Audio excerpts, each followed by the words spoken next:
modern Japonya bir bilim kurgu konusu gibi görünüyor. Dramatik bir şekilde küçülen bir ülke, evlilikten nefret eden genç kuşaklar, yalnızlığın ön plana çıktığı restoranlar, gece kulüpleri ve hatta gittikçe yaygınlaşan gelinliğin, çiçek demetinin ve fotoğrafçı gibi tüm detayların olduğu ama damadın olmadığı tek kişilik düğünler. Dahası da var. Anime karakterlerle sade bir nikah kıyanlar. Hızla eriyen Japon nüfusu hem ekonomik hem de çokça sosyolojik sorunu beraberinde getiriyor. Japonya, dünyada nüfusu en hızlı azalan ülkelerden biri.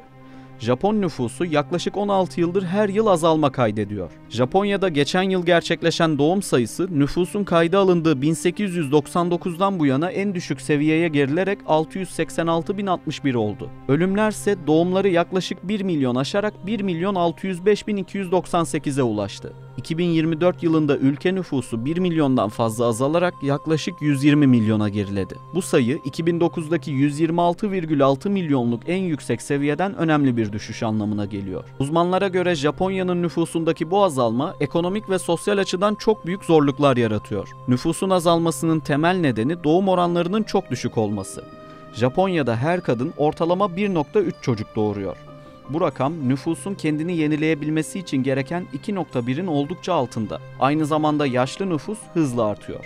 Ülkenin yaklaşık %30'u 65 yaş üstü ve bu oran giderek yükseliyor. Bu demografik yapı iş gücü piyasasında ciddi daralmaya yol açarken sağlık ve sosyal hizmetlere olan talebi artırıyor. Japonya Bilim ve Teknoloji Ajansı'nın 2023 raporuna göre nüfus yaşlandıkça ekonomik büyüme yavaşlamakta ve sosyal güvenlik sistemleri üzerindeki yük arttı. Bu durum hükümeti çocuk sahibi olmayı teşvik eden politikalar geliştirmeye yönlendirdi. Örneğin ücretsiz çocuk bakımı hizmetleri yaygınlaştırıldı. Ebeveynler için daha esnek çalışma saatleri sağlanmaya başlandı ve yapay zeka tabanlı evlilik eşleştirme programları uygulamaya kondu. Ancak uzmanlar bu önlemlerin şu an için nüfus azalmasını durdurmaya yetmediğini vurguluyor. Tokyo Üniversitesi'nden demografi uzmanı Profesör Yuko Tanaka, doğum oranlarını artırmak için kültürel ve ekonomik yapının da değişmesi gerekiyor. Kadınların iş hayatıyla aile hayatını dengelemesi hala zor diyor. Ayrıca genç nesillerin evlilik ve çocuk sahibi olma konusunda eskisi kadar istekli olmaması da sorunu derinleştiriyor. Japonya'da son yıllarda gençler arasında evlilik oranları hızla düştü.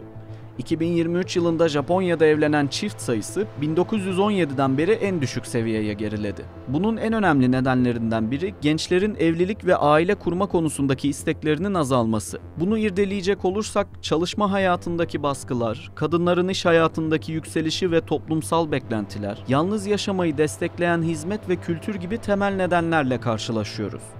Japonya'nın sert ve uzun çalışma saatleri özellikle erkekler üzerinde büyük bir baskı oluşturuyor. Genç erkekler yoğun iş temposu nedeniyle evlilik ve aile hayatına yeterince zaman ayıramadıklarını düşünüyor. Japon sosyal bilimci Profesör Yuko Tanaka, Japon iş kültürü gençlerin evlilikten uzaklaşmasına neden oluyor. Çalışma saatleri çok uzun ve dinlenmeye zaman kalmıyor. Bu durum evlilik kararı almayı zorlaştırıyor diyor. Kadınlar artık daha fazla iş hayatında ve kendi ekonomik bağımsızlıklarını kazanıyorlar. Ancak Japon toplumundaki geleneksel erkek egemen yapıyla kadınların hem kariyer yapması hem de aileyi yönetmesi beklentisi arasında çelişkiler yaşanıyor. Sosyolog Doktor Kenji Saito, kadınlar evlenip çocuk sahibi olmayı istiyor ama aynı zamanda iş hayatında başarılı olmak istiyorlar. Bu dengeyi kurmak Japon toplumunda hala zor olduğu görüşünde. Japonya'da yalnız yaşamı kolaylaştıran birçok hizmet ve sosyal mekan hızla çoğalıyor. Tek kişilik restoranlar, yalnız yapılan etkinlikler, damatsız düğünler gibi yeni popüler hale gelen bu tip sıra dışı davranışlar gençlerin yalnız kalma eğilimini artırıyor. Ayrıca anime ve dijital dünyaya olan ilgi gençlerin sosyal ilişkilerde daha içine kapanık olmasına neden oluyor. Evlenip çocuk sahibi olmak ekonomik olarak da zorlayıcı. Konut fiyatları, eğitim masrafları ve yaşam maliyetleri gençlerin evlilik planlarını ertelemesine yol açıyor. Ekonomist Hiroshi Nakamura, Japon gençleri ekonomik belirsizlik ve yüksek yaşam maliyetleri nedeniyle evlilik ve çocuk sahibi olmayı geciktiriyor veya vazgeçiyor diyor. Japonya'da genç nüfus arasında yaygın olan psikolojik bir rahatsızlık var. Sosyal izolasyon anlamına gelen hikikomori özellikle gençler arasında ciddi bir sorun olsa da aslında orta yaşı da etkisi altına almış durumda. Hikikomori, kişinin uzun süreler boyunca evinden dışarı çıkmaması, sosyal ilişkilerden uzak durması ve toplumla bağlantısını kesmesi anlamına geliyor. Yoğun baskı ve stres, iş hayatındaki belirsizlikler ve teknolojinin etkisi bu izolasyonun en önemli nedenlerinden. Okul, üniversite ve iş hayatında çok yüksek başarı beklentileriyle karşı karşıya olan insanlar, iş hayatında da sürekli rekabet ve başarısızlık korkusu nedeniyle kendilerini geri çekmeye yöneliyorlar. Japon iş dünyasının katı çalışma saatleri ve iş güvencesinin azalması gençlerde umutsuzluk ve motivasyon kaybına yol açmış durumda. Bu da sosyal yaşamdan kopmalarını tetikliyor. Aynı şekilde internet, video oyunları ve sosyal medyanın yaygın kullanımı bazı gençlerin gerçek sosyal ilişkilere yönelmek yerine sanal dünyaya kapanmasına neden oluyor. Hikikomori olan gençler genellikle ailelerinin evinde kalıyor, eğitim ve iş hayatından uzak duruyor. Bu durum hem bireysel psikolojik sağlık için zararlı hem de ülke ekonomisi için büyük bir kayıp. İş gücüne katılmayan gençlerin sayısı arttıkça Japonya'nın yaşlanan nüfusuyla birlikte iş gücü açığı daha da büyüyor. Hikikomori problemi üzerine Japon akademisyenler ve psikologlar gençlerin sosyal bağlarını güçlendirecek destek ve terapi programları geliştirmeye çalışıyor. Ancak sorunun geniş çaplı olması nedeniyle çözüm süreci oldukça zor ve uzun zaman alacağı tahmin ediliyor. 2024 verilerine göre Japonya'da 36 milyondan fazla kişi yaşlı. Yani 65 yaş ve üzerinde. Bu oran ülke nüfusunun yaklaşık %29'una denk geliyor. Gelişmiş ülkeler arasında en yüksek seviyelerden biri. Her geçen yılda artmaya devam ediyor. Yaşlı nüfusun bu kadar büyük bir kısmı oluşturması sağlık ve sosyal hizmetler üzerinde büyük bir yük yaratıyor. Özellikle uzun vadeli bakım hizmetlerine olan talep hızla artıyor. Japonya'da yaklaşık 6 milyon kişi uzun süreli bakım desteğine ihtiyaç duyuyor ve bu sayı giderek yükseliyor. Bu durum hem kamu bütçesine hem de ailelere ekonomik olarak ciddi yükler getiriyor. Ayrıca yaşlıların sosyal izolasyonu ve yalnızlık sorunları da önemli bir toplumsal problem olarak ortaya çıkıyor. Japonya'da yaşlıların yaklaşık %20'si yalnız yaşıyor ve bu durum depresyon, anksiyete gibi psikolojik sorunların artmasına yol açıyor. Kodokushi denilen yalnız ölümler vakaları da Japonya'da endişe verici biçimde artıyor. Yaşlı bireyler ailelerinden ve toplumdan kopuk bir şekilde yaşamlarını sonlandırabiliyor. Kodokushi vakalarında kişi genellikle evinde uzun süre yaşamına devam ediyor, ancak hastalandığında veya öldüğünde etrafındakiler bunu fark edemiyor. Ölümler bazen haftalar, bazen aylar sonra ancak tespit edilir. Bu durum sağlık ve güvenlik açısından büyük endişe yaratıyor. Resmi verilere göre yılda yaklaşık 30 bin ila 40 bin civarında Kodokushi vakası yaşanıyor. Özellikle büyük şehirlerde ve yaşlı nüfusun yoğun olduğu bölgelerde bu vakalar daha sık görülüyor. Hükümet bu sorunlarla mücadele için çeşitli programlar geliştiriyor. Evde bakım hizmetleri yaygınlaştırılırken yaşlıların sosyal hayata katılımını artırmak için topluluk merkezleri ve gönüllü faaliyetler teşvik ediliyor. Teknoloji de bu alanda önemli bir rol oynuyor. Robotik yardım cihazları ve uzaktan sağlık takibi gibi yenilikler yaşlıların yaşam kalitesini artırmayı amaçlıyor. Özetle Japonya'nın yaşlı nüfusunun artması sağlık sistemine, bakım hizmetlerine ve sosyal yapıya büyük yük getirirken yalnızlık ve izolasyon gibi psikolojik sorunlar da ciddi boyutlara ulaşmış durumda. Bu nedenle kapsamlı ve yenilikçi çözümler ülke için kritik öneme sahip. Japonya'da çalışma hayatı yüksek tempolu ve yoğun çalışma kültürüyle biliniyor. Bu kültürün getirdiği bazı ciddi sorunlar var. Bunlardan biri de karoshi, yani çok çalışmaktan ölmek. Genellikle uzun çalışma saatleri, aşırı stres, uykusuzluk ve dinlenme imkanı bulamama sonucu ortaya çıkan kalp krizi, felç ve intihar gibi durumları ifade ediyor. Japonya'da bu sosyal ve sağlık açısından önemli bir problem olarak kabul ediliyor. Resmi rakamlara göre Japonya'da yılda yaklaşık 200 ila 300 kişi karoshi nedeniyle hayatını kaybediyor veya bu duruma bağlı sağlık sorunları yaşıyor. Ancak gerçek rakamın bundan çok daha yüksek olduğu düşünülüyor. Çünkü karoshi vakalarının tamamı resmi kayıtlara geçmeyebiliyor. Örneğin 2018 yılında Japon İş Sağlığı ve Güvenliği Bürosu'nun raporuna göre aşırı çalışma nedeniyle ölüm vakalarında artış gözlenmiş ve hükümet çalışma saatlerinin sınırlandırılması için yeni düzenlemeler getirmişti. Japonya Çalışma Politikaları ve Eğitim Enstitüsü tarafından yapılan araştırmalar Japon çalışanlarının %60'tan fazlasının haftada 50 saatten fazla çalıştığını gösteriyor. 2023 yılında yapılan bir ankette ise çalışanların yaklaşık %30'u iş yükünden dolayı ciddi stres yaşıyor. Genç çalışanlar arasında iş ve özel hayat dengesi kurulamadığı için uzun çalışma saatleri sosyal hayatı,